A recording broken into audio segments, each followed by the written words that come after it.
Ilan na ang napatawad ninyo sa mga taong nasa listahan ng mga ayaw nyo, galit kayo, meron kayong mga hinanakit, merong mga sama ng loob na ang lalim-lalim. May napatawad na ba tayo? Paano ba talaga nagpapatawad? Paano nasasabing mag-move on? Isaiah 43:18. Forget the former things. Do not dwell on the past. So, how do you forgive? How do you forget? How do you move on? How? Yan ay tanong.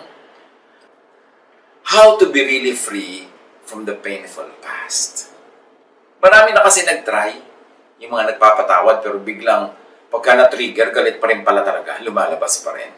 Kahit na sinikap mo na, nagpatawaran na kayo ng iyong asawa, ng iyong anak, magulang, kapatid, pero mamaya nagsusumbatan na naman kayo, bumabalik, yung pala nandun, hindi man talaga nabunot. How do you really get free from the painful past? Change the past by changing the story you tell. Paano kayo makakalaya sa isang nakaraan na hindi maganda, na masakit, na mahabdi? Palitan nyo yung nakaraan. Paano pinapalitan yun? Hindi ka na pwedeng bumalik doon. Palitan mo ang kwento tungkol doon. Katulad ni Joseph. Yung storya ni Joseph magandang paghugutan ng paraan ng pagpapatawad, yung tunay na makakamove on ka, yung hindi kunwari lang dahil sabi ng Diyos magpatawad ka, tapos nagpapatawad ka kunwari pero sa loob nandun pa rin pala, lumalabas din paminsan-minsan. Si Joseph, ang kanyang status from star sonship to banishment in Egypt, to slavery, and then to prison. Parang ang daming pain nun, ang daming sugat nun, ang daming mga gabi ng iyak yun, ang daming hapdi, ang daming kirot, ang daming sama ng loob, maring galit pa. Genesis 41:50-52. Noong si Joseph the dreamer ay nasa Egypt na, before the years of famine came, 2 sons were born to Joseph. Joseph named his firstborn Manasseh and said, "It is because God has made me forget all my trouble and all my father's household." So, ganito ni-reclaim ni Joseph ang past. Ganito niya ni-retell ang past. Ang anak niya, pinangalan niyang Manasseh. Na ang ibig sabihin, God has made me forget. Sabi ganun, papangalanan ko siya ng ganun kasi ang totoo nangyari sa buhay ko, ipinalimot na sa akin ng Diyos ang lahat ng naging hapdi, sakit at kirot ko sa bahay ng aking ama dahil sa mga kapatid ko na inapi-api ako and sold me to slavery. Ni-reclaim ni Joseph yung past by naming his son in a very positive way to emphasize the positive thing that God had done to him in spite of his past. Then the second son, he named Ephraim and said, "It is because God has made me fruitful in the land of my suffering." So you see, imbes na magmukmok si Joseph, lagi niyang alalahanin at i-reprise at i-replay yung mga kaapihan niya, yung pain niya, yung sorrow niya, pinangalanan niya ang anak niya na God has made me fruitful. In the very land of my suffering, umasenso ako, yumaman ako, naging makapangyarihan ako, so papangalanan ko ang anak ko na Ephraim. So you see, Joseph was reclaiming his past, retelling it in a way that was beautiful and powerful. Yung iba, paano makakalaya sa past? Yung naalala nyo yung kaapihan nyo nung bata kayo, maalala mo yung tiya mong masungit, yung tatay mong lasenggo, yung nanay mong binggogera at chismosa. Tuwing kukwento mo yun, negative. Lagi na lang na hindi ka na pag-aral, hindi ka na bigyan ng ganitong damit for junior and seniors prom, lagi hindi ka na bigyan ng allowance, inapi ka ng yung stepmother, ng yung stepfather, and keep retelling and retelling that, your bitterness just keeps replaying, lumalalim pa yung ugat. How can you move on kung ganon? Joseph reclaimed his past by beautifying what was not beautiful. And you can do that. There was a change of story sa buhay ni Joseph. Sabi niya, God has made me forget, and I move from suffering to fruitfulness. Proverbs 23:7. As someone thinks within himself, so is he. So think of yourself as a victim, you are a victim. Think of yourself as a winner, you are a winner. Think of yourself as full of sorrow, you are sorrowful. So kung gusto mong palitan kung sino ka, palitan mo ang pag-iisip mo tungkol sa iyong sarili. Kung gusto mong palitan yung past, palitan mo ang pagkukwento tungkol sa past. Ang repackaging, yung angle ng storya. Think of your past as you want it to be. Reshape and repossess the past. Lahat sa atin na merong bahagi ng nakaraan na pangit, malungkot, madugo, hindi pwede kayo mag-move on. Kasi lagi yung maalala. Magpe-pretend ka lang na nag-move on, pero hindi. Pag na-trigger, bumabalik. Kailangan balikan nyo yung kwento at ibahin nyo ang pagkukwento doon. Hanapan siya ng pinakamagandang version na totoo rin, hindi yung binubola mo lang sa sarili mo. At yun ang i-play up. Yun ang pataasin. Yun ang i-lift up. Kung pangit ang kwento ng past mo, ang pangit doon ay maaaring perception mo lang. So you can go back to your past and change your perception. Kaya mahalaga yung binabalikan mo yung nakaraan, hindi lang lilimutin, tatabunan, magpe-pretend it never happened. No, you can never forget that way. Balikan mo siya, hanapan mo na maganda, at yung maganda na yun, ang ikwento mo na, yun ang gawin mong main feature ng yung storya. Kasi baka naman hindi talaga pangit. Akala mo lang. So review your perception. And apply Romans 8:28. And we know that in all things, God works for the good of those who love Him, who have been called according to His purpose. So kung ngayon, sa part ng iyong buhay na ito ngayon, sa oras ng buhay mo, nakakita ka na ng purpose sa buhay, nakita mo na yung blessing ng Diyos, balikan mo yung nakaraan at ikwento mo yon sa sarili mo at sa iba bilang paghahanda para sa ngayong present mo. Na yon ay nire-purpose ng Panginoon. Na ang yon ay paghahanda, no? At ang Diyos ay kumilos sa kabila ng nakaraan na yon at naging ganito kang ngayon. Doon ka lang makakalaya sa isang past na hindi masyadong pleasant. So, be free from the past. You don't just move on. You can't move on. You could only forget paminsan-minsan. Pero pag naalala mo, babalik ulit ang lahat ng pain and anger. Kaya sa Genesis 42:22-23, Reuben replied, yung kapatid ni Joseph na isa sa mga nang-api sa kanya, "Didn't I tell you not to sin against the boy? But you wouldn't listen. Now we must give an accounting for his blood." So you see, itong magkakapatid na ito, dahil ibinenta nila si Joseph to become a slave, buong buhay nila, yun ang kwentong binabalik-balikan ng kanilang gunita, yun ang kwentong nagbumulto sa kanila lagi. Kaya hanggang ngayon, buhay na buhay pa yung past at hindi pa sila nakakalaya. Kasi yun pa rin ang kwento at hindi nila naiba yung kwento na yun. So they have been imprisoned in that very bad plot, in that very bad story. Classic example of being unable and willing to change the story. So they are stuck in guilt, in negative feelings. So, to be free from the past, to change the past, change your perception of the past. Isipin mo, ay, kaya naman pala nangyari sa akin nung araw yun para maging ganito ako ngayon today. Kasi kung hindi naman nangyari sa akin yun nun, hindi ako ganito today. Yan, you can change the perception of the past, then you can be free from the pain of the past. Pagandahin ang kwento. Lalo't kung maganda ang napuntahan mo sa buhay, kung maganda ang iyong kalagayan, kahit sa kanang galing, dito ka nag-end, ang ganda-ganda, pagandahin mo na, kahit doon ako galing, dito ako napunta, o yung pala, preparation yun para maging ganito ako, para ka makalaya. Pagandahin ang kwento. Pabaitin at unawain ang mga kontrabida sa kwento. Halimbawa, ay, yun naman palang stepmother ko, kaya ako inapi-api. Meron siyang mayoma. Laging masakit ang kanyang matris, etc. etc. Kaya naman pala lagi siyang wala sa mood. O kaya naman pala ako inapi-api ng tatay ko kasi victim siya ng sarili niyang tatay noon.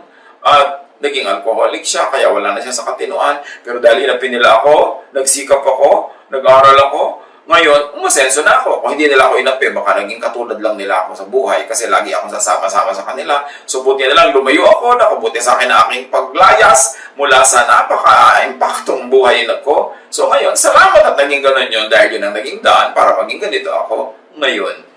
That is how you repossess the past.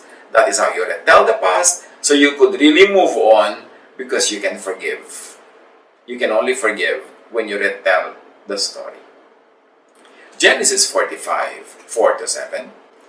Then Joseph said to his brothers, nung si Joseph ay kaharap na ng mga brothers niya na hindi siya kilala, kasi kailangan nila ng tulong ni Joseph, na ngayon hindi nila nakilala, high-ranking officer na pala sa Egypt, come close to me. When they had done so, he said, I am your brother Joseph, the one you sold into Egypt. And now, do not be distressed, and do not be angry with yourselves for selling me here, because it was to save lives that God sent me ahead of you. So you see, Joseph gives an ugly event in the past a beautiful meaning at hindsight. Sabi niya, alam niyo kung bakit niyo ko ibinenta? Plano yun ng Diyos. Para magamit niya ako ngayon, para kayo iligtas at ang ating lahi at ang marami pang ibang tao. Iniba ang interpretation, ang meaning ng nakaraan. This is the way people could really forgive and move on and forget. Repossess the past, retell the past in view of your beautiful present. For 2 years now, there has been a famine in the land, patuloy ni Joseph. And for the next 5 years, there will be no plowing and reaping. But God sent me ahead of you to preserve for you a remnant on earth and to save your lives by a great deliverance. So, hinanapan at nakita naman ni Joseph ng meaning yung mga kabiguan niya in the past, na yun ay step para sa tagumpay niya in the future. Joseph interprets history as part of the divine plan, he and his brothers only being actors of God's will. Ngayon, kung ikaw ang kontrabida sa kwento, ibahin mo rin ang perception. Iligtas mo rin ang sarili mo sa pagiging kontrabida. Do not just be guilty forever. You cannot move on. Interpret your former bad ways as means to do good later. Yun ang ginawa actually. Yun ang technique ni Joseph. Proverbs 16:4, the Lord works out everything to its proper end. So, ang mahalaga yung ending. So, gandahan mo yung ending. Kung hindi naging masyado maganda yung beginning, gandahan mo yung ending, and then you can move on and forget the beginning.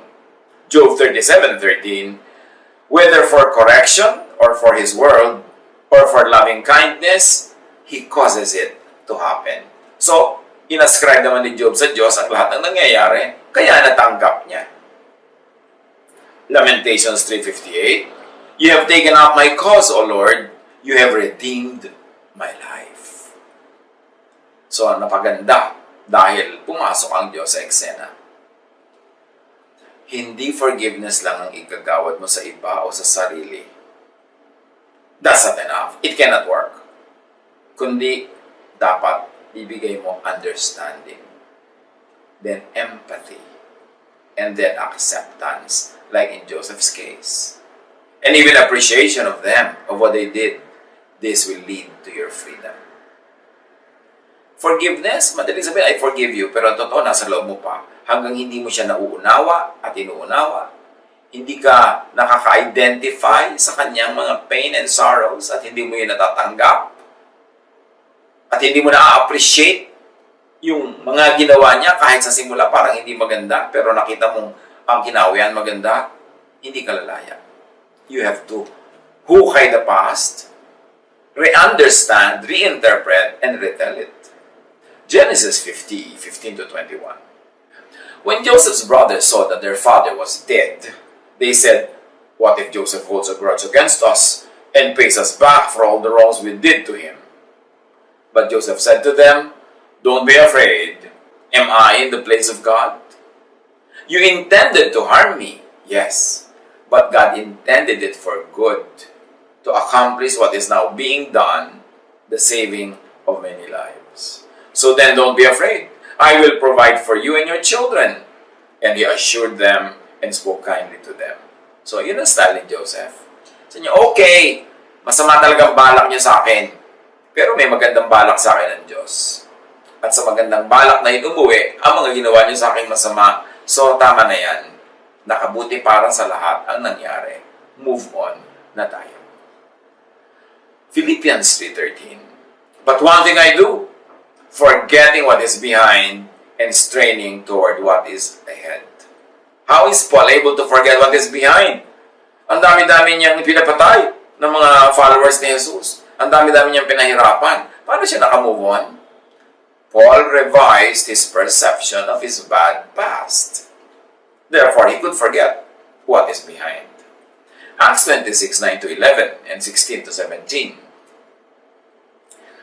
I too was convinced that I ought to do all that was possible to oppose the name of Jesus of Nazareth. And that is just what I did in Jerusalem. On the authority of the chief priests, I put many of the Lord's people in prison. And when they were put to death, I cast my vote against them. Many a time I went from one synagogue to another to have them punished, and I tried to force them to blaspheme. I was so obsessed with persecuting them that I even hunted them down in foreign cities. Until Jesus talked to Paul according to the report of Paul. Nasabi sa kanya ni Jesus, "Now get up and stand on your feet." So remember, get up, stand on your feet. Recovery yan. I have appeared to you to appoint you as a servant and as a witness of what you have seen and will see of me. I will rescue you from your own people and from the Gentiles. I am sending you to them.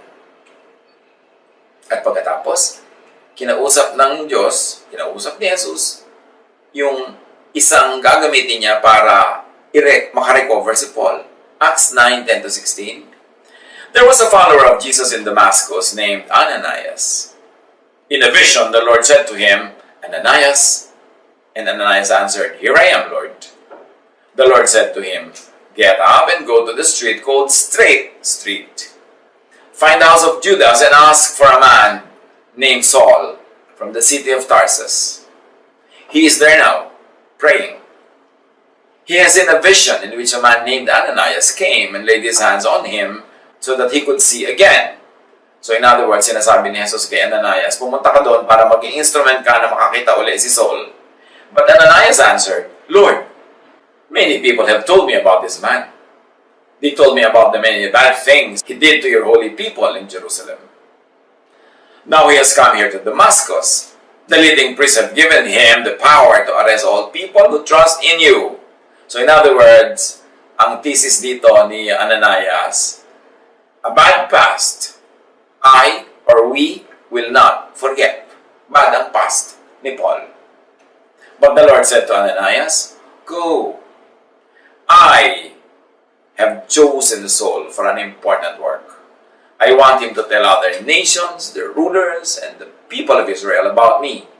I will show him all he must suffer for me." So, there's another formula here to forget. Change the interpretation of the future to the angry people's satisfaction. You see, galit sila Ananias at takot sila kay Paul or Saul na naging Paul. Pero ang sabi ng Panginoon, hayaan mo na. May iutos ako sa kanya. Marami siyang gagawin at magdudusa siya ng sobra-sobra dahil sa akin. And dahil doon, na-change na yung perception ng future na si Paul ay hindi na magiging tagapagpahirap sa kanila, si Paul na ang mahihirapan. So in a matter of speaking, nagkaroon ng balancing ito, naging madali para kay Ananias to move on. So may another technique here na pwede nating ma-derive, makuha. Change the perception of the past so you can move on, or change the perception of the future so you can move into the future. So to be free from the past, if this is done about the past and the future, that it is revisited and retold, reinterpreted, then you really move on. Not just forgetting the pains of the past or the fears of the future, which you can't, but now you even appreciate them. 2 Corinthians 4:16-18. Kaya't hindi kami nasisiraan ng loob kahit na humihina ang aming katawang lupa. Patuloy namang lumalakas ang aming espiritu araw-araw. Ang bahagya at panandali ang kapighati ang dinaranas namin ngayon ay magbubunga ng kagalakang walang hanggan at walang katulad. Kaya't ang paningin namin ay nakatuon sa mga bagay na di nakikita at hindi sa mga bagay na nakikita. Sapagkat panandalian lamang ang mga bagay na nakikita, ngunit walang hanggan ang mga bagay na di nakikita. So how are people able to accept their present, which is very hard, very difficult? They interpret it in terms of a preparation for a glorious future. So they are able to bear with the present, even looking forward, hopefully, happily, joyfully to the future instead of feeling bad and bleak and hopeless. Laging ganon, you retell, you reinterpret. Pero totoo, truthful retelling, truthful reinterpretation. Hindi yung magbumukmuk ka, puro lungkot ang makikita mo, tititig ka na lang lagi sa mga nakakaiyak. Sabi gano'n, kahit mahirap to ngayon, wala itong kwenta pag i-compare sa benefit na napapala namin ngayon at benefit na pupuntahan namin. 1 Peter 5:10, pagkatapos nyo magtiis sa loob ng maikling panahon, ang Diyos na siyang pinanggagalingan ng lahat ng pagpapala, ang siyang magbibigay sa inyo ng kaganapan, katatagan at lakas ng loob at isang pondasyong di matitinag. Magpakatatag tayo, maging blessing tayo sa iba, maging lakas tayo ng mga nanghihina, maging pagkain at inumin tayo ng mga nauuhaw at nagugutom, maging kagalakan tayo ng mga nalulungkot, and this will turn out to be a blessing for them and for us. It's an opportunity to do good in the name of God. It's an opportunity to be strong instead of to be weak. It's an opportunity to be hopeful instead of to be in despair. It's a choice. But you've got to retell, you've got to possess the story, reinterpret it, and make it beautiful. Because God is beautiful. And God is able to make everything beautiful in His time. Siyang tumatawag sa inyo upang makibahagi kayo sa Kanyang walang hanggang kaluwalhatian kasama ni Kristo sa patuloy ng ating binasa. What? How to change the interpretation of the past so you are able to forgive, to forget, and to move on. Gawin natin ito very practical, mga kapatid. Meron ba kayong part ng iyong past na very painful? Meron bang kontrabida sa inyong buhay noon? May ginawa sa inyong sobrang nakasugat sa inyong damdamin? Let's do this. Ha? Kumuha kayo dyan ng papel, kumuha kayo dyan ng pen, at isulat nyo ito. Identify the person. Ilagay niyo sa blank. Sino siya? Halimbawa, si Tia Agueda.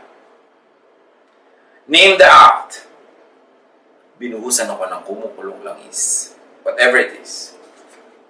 Name the negative effects. Nagkapeklat ako. Nagkasugat ako. Napaso ako. Give it a positive interpretation now. Ay, salamat na puno ako ng peklat. Kasi kung hindi makasobra ako, naging kaakit-akit. At kung ano na nangyari sa akin, naging immoral pa ako. Diba? Na positive yan.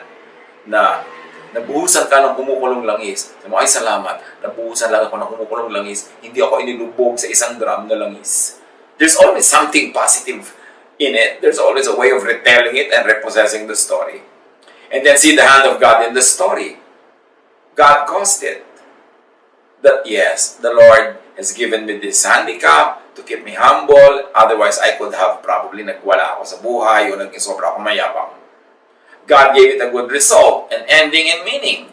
At dahil sa mga nangyari sa akin na yun, nag-concentrate ako sa pag-aaral, nagpakatalino ako, hindi ako umasa sa kinis ng balat ko na napuno na ng peklat. So, tumaas ang aking mga marka, naging magaling ako sa school, at nagkaroon ako ng napakagandang career.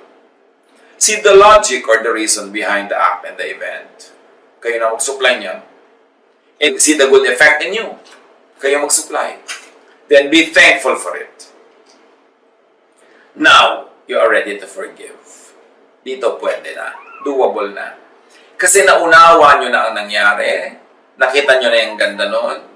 At kung naunawa nyo pa si Tia Agueda, na kaya naman pala siya ganun, masyado siyang repressed and suppressed, hindi nagka-boyfriend kahit kailan, kaya galit na galit sa'yo na iinggit siya sa'yo, kaya kanya binusan ng mantika kasi ang dami mong manliligaw.